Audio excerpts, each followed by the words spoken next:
Dance Arts of Columbia provides fitness fun for everyone from 3 years old to adult. Dance Arts is a good environment where the friendly staff makes you feel comfortable. Dance Arts feels that dance is an art form that you can experience firsthand by learning tap, jazz, modern, musical theater, lyrical, and ballet. Dance Arts urges you to enjoy a sense of accomplishment while getting fit and having fun. For class information, call 875-1569. Dance Arts of Columbia, serving Columbia since 1979.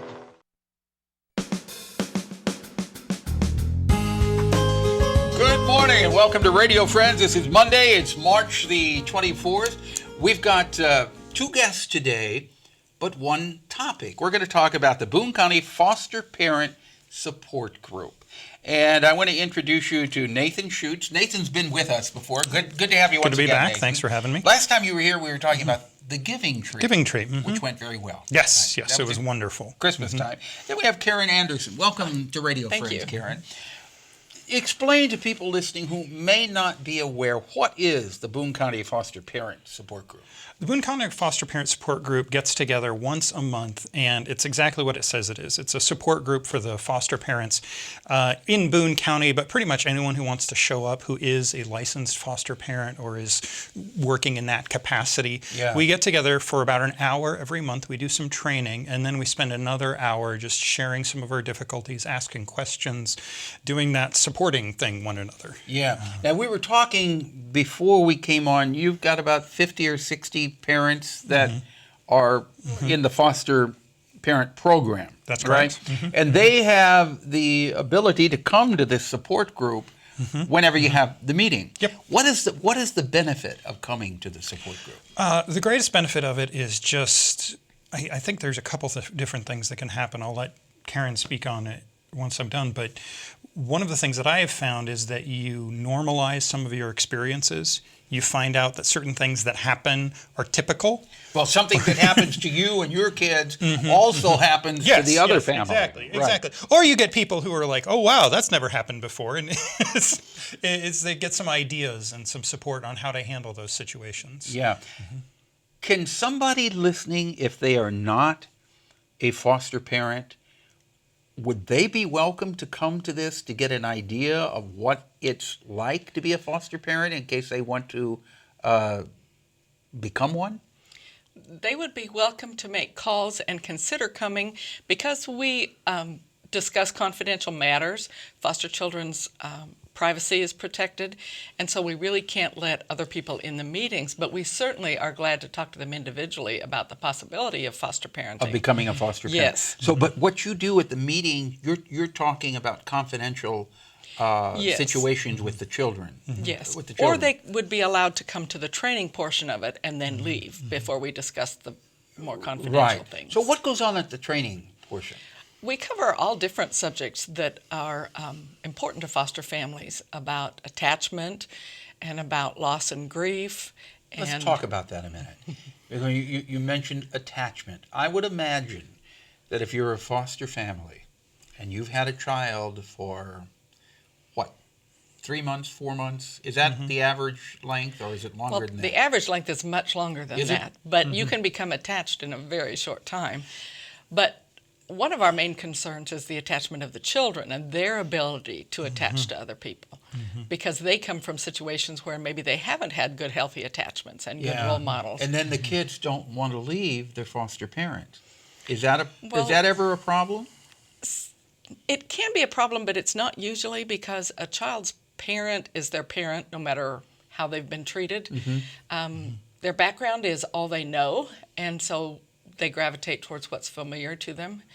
And so our job is to help their little hurting hearts heal while they're with us, and then move them back to the birth parent if they're able to go back, or if that's proven to not be a possibility, then move them towards a permanent situation. See, now, but just talking to you, I realize that this is a lot more complicated than it appears on the surface. Because the questions I was asking you obviously were not relevant to what really happens. There is some attachment and some loss on our parts when the kids leave, but this is really all about the children. Yeah. This is about meeting their needs and helping them heal. They've come from hard places and they need support. And the ultimate success in a foster placement is to work with that child and that family and have the children go back to their birth family. That's ultimate success. Yeah. If a child moves towards adoption, whether it's at a foster family or another family, if the foster family is not a possibility, then that's the plan B. That's not the preferred plan. It's a wonderful plan when it can come to fruition, but the ultimate goal is to get them back to their birth families. Percentage-wise, how many kids go back to their birth family?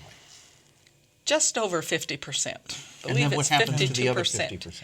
The other 50%, the goal is probably adoption. It could also be guardianship by a relative or by another person who's in that child's life. And then there are a few that continue in foster care until they age out of the system. And those are the ones the state's really working with right now, is to give them the support they need. Because if a child who's had multiple years in foster care graduates from high school, we all still need support when we leave high school and to move into adulthood. And Are you saying when they graduate from high school, then they leave foster care? they can. They do have an option to stay in for a couple more years if they're headed to college and things like that, but they have to be willing to do that. Yeah. And not all teens are. Right. And one of our goals at the Foster Parent Support Group is to encourage one another to and equip one another with those skills and ideas of how to best equip these children with some better patterns of not just behavior but of emotional attachment and connection with the rest of the world. Yeah. Because in a best case scenario, there's always a challenge as a foster parent where a child will come into your home, and in the best case scenario is for them to go back home with their biological family. That family may not parent, quote unquote, as good as the foster parents. But they're still maybe, the biological family. but they're still the biological. Exactly. Right. And so part of that is the ability to absolutely bond with the children when they're at our house. But we also, one of the things that I've found and other people have found at the support group is that we get together and encourage one another in the midst of that. Because if we are emotionally unhealthy, if we're caught up in a whole bunch of other things, then how it's well passed on to the kids. Exactly. All right. We're out of time for today. Obviously, we could talk a lot more about it. But if people want more information, what's the best way to get it? They can contact me. My phone number is 573-825-7724. Okay. Or they can check out our Facebook page online. And where is that again? Boone County Foster Parent Support Group on Facebook, or they can call the agencies directly. And that is The Children's Division or Great Circle. Great Circle is a private agency, okay. and the Children's Division is the state foster care system. All right. Karen, Nathan, thank you so much for coming by. It's a Thank pleasure you. Thank visiting you. with you. Tomorrow, native plants, and we're going to meet a local author who's written a book. Our program, directed by Travis McMillan of the Reynolds Journalism Institute. Audio is Pat Akers from KBIA, and our assistant producer and guest coordinator, Uncle James Mauser. If there's something you would like to hear or see, I'd love to hear from you. Drop me an email, pepperp@missouri.edu. Bye-bye.